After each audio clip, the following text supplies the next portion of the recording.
അതിൽ പറയുന്നത് പോലീസ് മുസ്ലിം വിരുദ്ധമാണ് എന്ന് പ്രചരിപ്പിച്ച് പ്രകോപനമുണ്ടാക്കി ലഹള ഉണ്ടാക്കാൻ ശ്രമിച്ചു എന്നാണ്.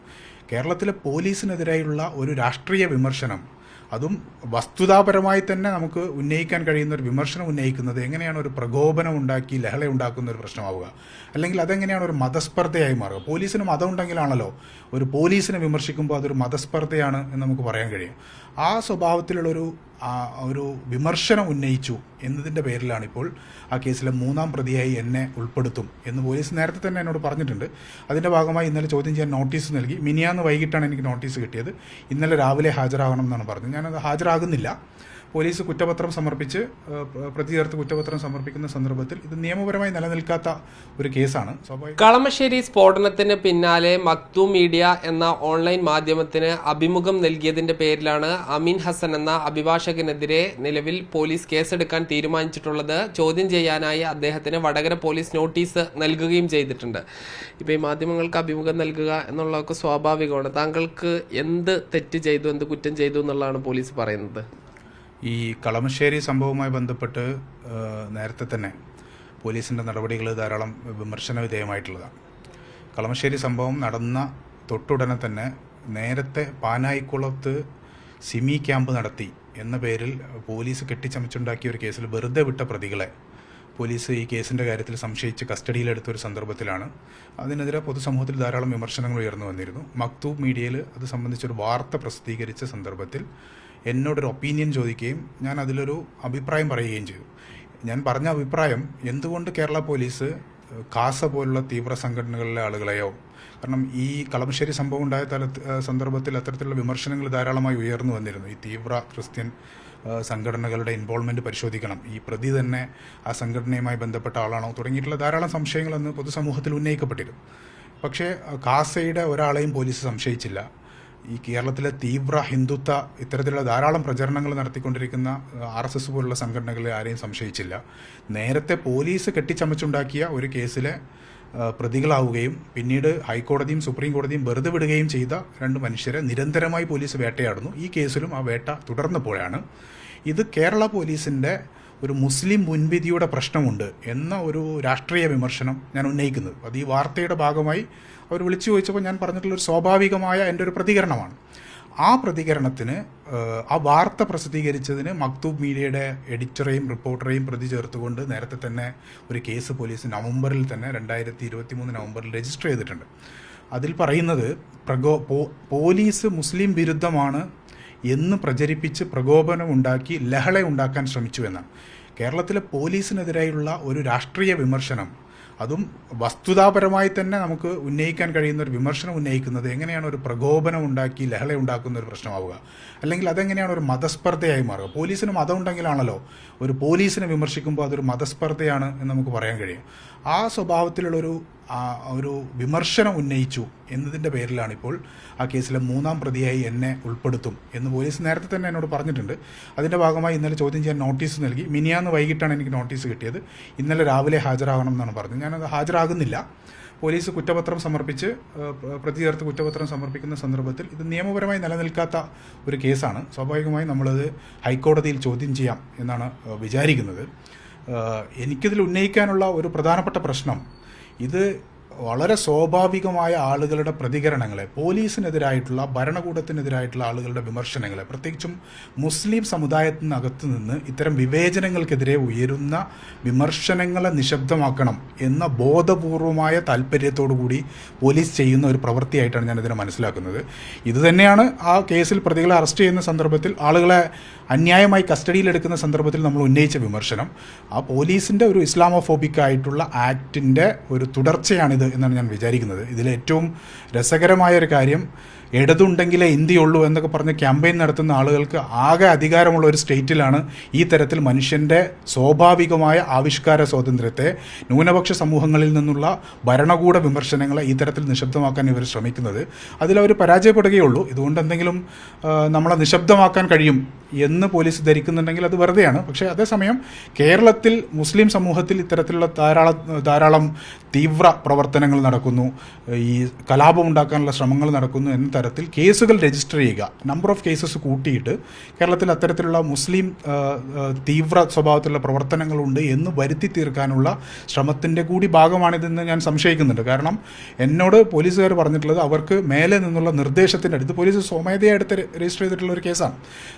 നേരത്തെ തന്നെ അങ്ങനെയാണ്. ഇപ്പോൾ എന്നെ പ്രതി ചേർക്കുന്നതും അവർക്ക് മേലെ നിന്നുള്ള നിർദ്ദേശത്തിൻ്റെ അടിസ്ഥാനത്തിലാണെന്നാണ് പോലീസ് പറയുന്നത്. അതുകൊണ്ട് തന്നെ ഇതിൽ പോലീസിൻ്റെ താല്പര്യം എന്താണ് എന്ന് സ്വാഭാവികമായി ഒരു ചോദ്യം ഉന്നയിക്കപ്പെടുന്നുണ്ട്. താങ്കളിപ്പോൾ ഒരു അഭിഭാഷകനാണ്, നിയമരംഗത്ത് പ്രവർത്തിക്കുന്ന ആളുകളാണ്, ധാരാളം ചർച്ചകൾ പങ്കെടുക്കുന്നത്. അതേപോലെ തന്നെ ഈ മക്തൂം മീഡിയ എന്നുള്ളത് അവർ ഇവിടുത്തെ ഒരു പ്രധാന മാധ്യമം അല്ലെങ്കിലും ഓൺലൈൻ രംഗത്ത് ഇംഗ്ലീഷിലൊക്കെ സജീവമായതാണ്. അപ്പോൾ ഈ മാധ്യമ രംഗത്തുള്ളവർക്കും അഭിഭാഷകർക്കും എതിരെ പോലും ഈ കേസെടുക്കുക എന്ന് പറയുമ്പോൾ സാധാരണക്കാർക്ക് കൂടി വലിയൊരു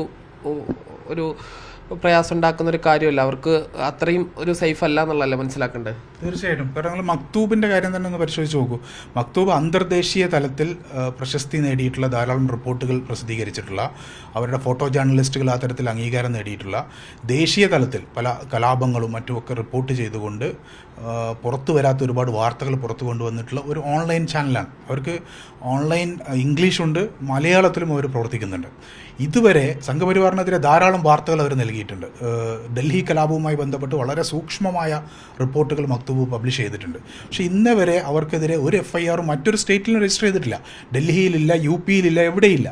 കേരളത്തിലാണ് ആദ്യമായി മക്തൂബ് മീഡിയക്കെതിരെ ഒരു കേസ് രജിസ്റ്റർ ചെയ്യുന്നത്, അതും വടകരയിൽ. എന്താണ് വടകരയുടെ പ്രസക്തി? ഈ മക്തൂബ് മീഡിയയുടെ എഡിറ്ററുടെ നാടാണ് എന്നതിൽ കവിഞ്ഞ് മറ്റൊരു പ്രസക്തിയും വടകരയ്ക്കില്ല. എന്തുകൊണ്ട്? അപ്പോൾ അതിൻ്റെ അർത്ഥം ആളുകളെ ടാർഗറ്റ് ചെയ്ത് മക്തൂബ് മീഡിയയുടെ എഡിറ്ററുടെ വീട് നിൽക്കുന്ന സ്ഥലമാണ് വടകര എന്നത് മാത്രമാണ് പ്രസക്തി. ആളുകളെ ടാർഗറ്റ് ചെയ്ത് വളരെ ബോധപൂർവം കേരള പോലീസ് കേസുകൾ എടുക്കുന്നു എന്നാണ് ഞാൻ മനസ്സിലാക്കുന്നത്. ഇത് വളരെ കൃത്യമായി മൗലികാവകാശ ലംഘനമാണ്, മാധ്യമ പ്രവർത്തനത്തിന് നേരെയുള്ള കടന്നുകയറ്റമാണ്. സ്വതന്ത്ര മാധ്യമ പ്രവർത്തനം, സ്വതന്ത്ര വിമർശനം ഉണ്ടാവരുത് എന്നുള്ളതാണ് ഇതുകൊണ്ട് ഉദ്ദേശിക്കുന്നത്.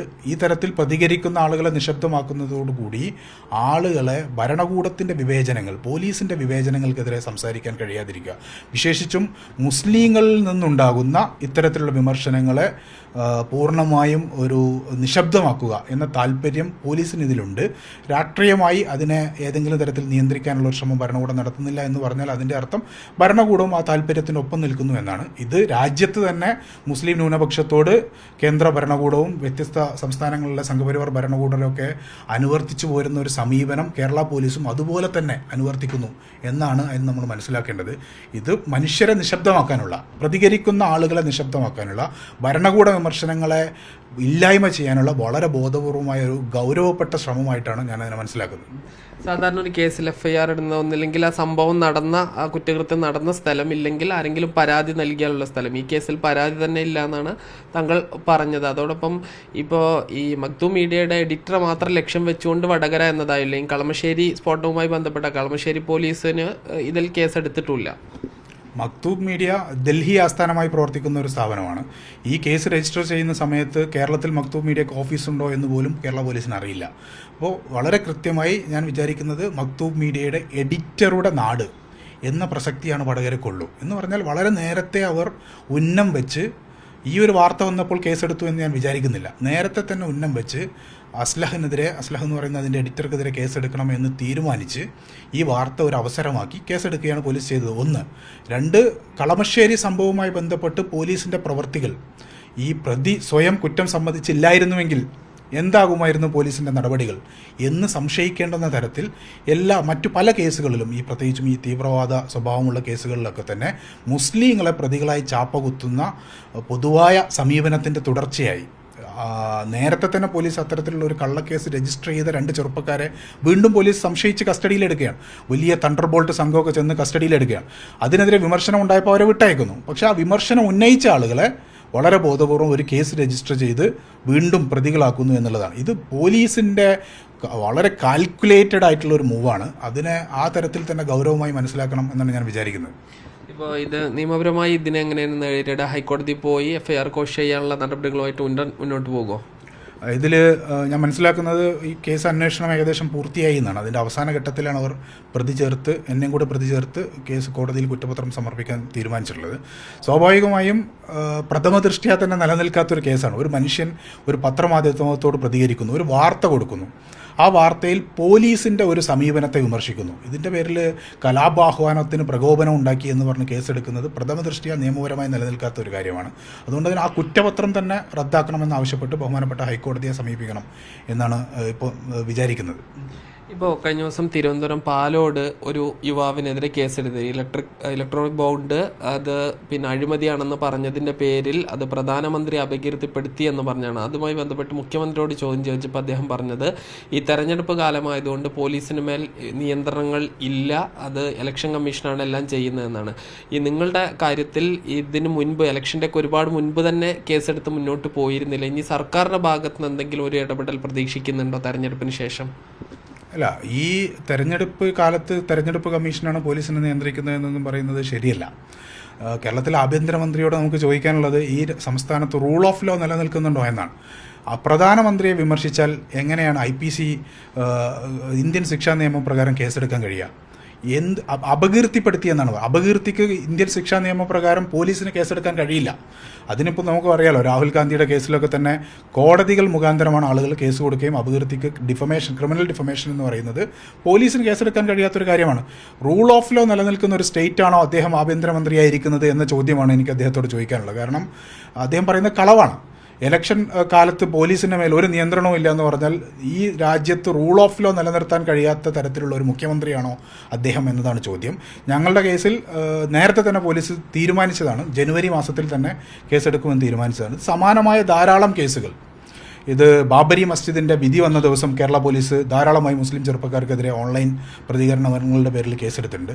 അതേസമയം സംഘപരിവാറിൻ്റെ ഭാഗത്തു നിന്നുണ്ടാകുന്ന വളരെ ബോധപൂർവമായ വർഗീയ ശ്രമങ്ങൾ, വർഗീയ ആഹ്വാനങ്ങൾ, പ്രതീഷ് വിശ്വനാഥിനെ പോലുള്ള ആളുകൾ ആയുധങ്ങൾ പ്രകടിപ്പിച്ചുകൊണ്ടും പ്രദർശിപ്പിച്ചുകൊണ്ടും നടത്തിയിട്ടുള്ള കലാപാഹ്വാനങ്ങൾക്കൊക്കെ തന്നെ പരാതി കൊടുക്കുമ്പോൾ ഒരു നടപടിയും സ്വീകരിക്കാത്ത കേരള പോലീസിനെ നമ്മൾ കാണുന്നുണ്ട്. എന്ന് പറഞ്ഞാൽ ഒരു വശത്ത് സംഘപരിവാറിൻ്റെ വർഗീയ പ്രചാരണങ്ങളെ പ്രോത്സാഹിപ്പിക്കുകയും അതിനെതിരെ നടപടി സ്വീകരിക്കാതിരിക്കുകയും ചെയ്യുക, മറുവശത്ത് രാഷ്ട്രീയ വിമർശനങ്ങൾ ഉന്നയിക്കുന്ന ആവിഷ്കാര സ്വാതന്ത്ര്യത്തിൻ്റെ ഭാഗമായി വിമർശനങ്ങളും പ്രതികരണങ്ങളും നടത്തുന്ന ആളുകൾക്കെതിരെ കള്ളക്കേസെടുക്കുകയും വർഗീയ ശ്രമങ്ങൾ നടത്തുന്നു എന്ന പേരിലും കലാപാഹ്വാനത്തിന് കേസെടുക്കുകയും ചെയ്യുന്ന ഒരു സമീപനം പിണറായി വിജയൻ്റെ ഭരണത്തിൽ വളരെ സവിശേഷമായി കേരള പോലീസ് ചെയ്യുന്നുണ്ട് എന്നുള്ളത് വളരെ എവിഡൻ്റാണ്. അതുകൊണ്ട് തന്നെ സർക്കാർ അത് തിരുത്തുമെന്ന് ഞാൻ വിചാരിക്കുന്നില്ല. 2 ചെറുപ്പക്കാരുടെ പേരിൽ UAPA കേസ് രജിസ്റ്റർ ചെയ്ത സന്ദർഭത്തിൽ അവർ ചായ കുടിക്കാൻ പോയതിനല്ലല്ലോ കേസെടുത്തത് എന്ന് പറഞ്ഞ മുഖ്യമന്ത്രി ഈ തരത്തിലുള്ള എന്തെങ്കിലും ഒരു തിരുത്തൽ നടത്തും എന്ന് ഞാൻ ധരിക്കുന്നില്ല. വളരെ ബോധപൂർവം തന്നെയാണ് പോലീസ് കേസെടുക്കുന്നത്. അത് മുഖ്യമന്ത്രിക്ക് അറിവില്ലാത്തൊരു കാര്യമല്ല. അദ്ദേഹം എല്ലാ ഘട്ടത്തിലും ഇത്തരത്തിലുള്ള പോലീസിൻ്റെ ശ്രമങ്ങളെ ന്യായീകരിക്കുന്ന സമീപനമാണ് സ്വീകരിച്ചിട്ടുള്ളത്. അതുകൊണ്ട് തന്നെ കേരളത്തിലെ സർക്കാർ ഏതെങ്കിലും തരത്തിൽ ഇതിലൊരു തിരുത്തൽ വരുത്തും എന്ന് ഞാൻ വിചാരിക്കുന്നില്ല എന്നാണ് എനിക്ക് തോന്നുന്നത്. എന്തായാലും നിയമ പോരാട്ടത്തിലൂടെ ഈ പോലീസിന്റെ കേസിനെ മറികടക്കാൻ കഴിയുമെന്ന് തന്നെയാണ് ഇദ്ദേഹം വിശദീകരിക്കുന്നത്. ക്യാമറ പേഴ്സൺ ജിഷ്ണു മീനങ്ങാടിക്കൊപ്പം സാജിദ് അജ്മൽ, മീഡിയ 1 മലപ്പുറം.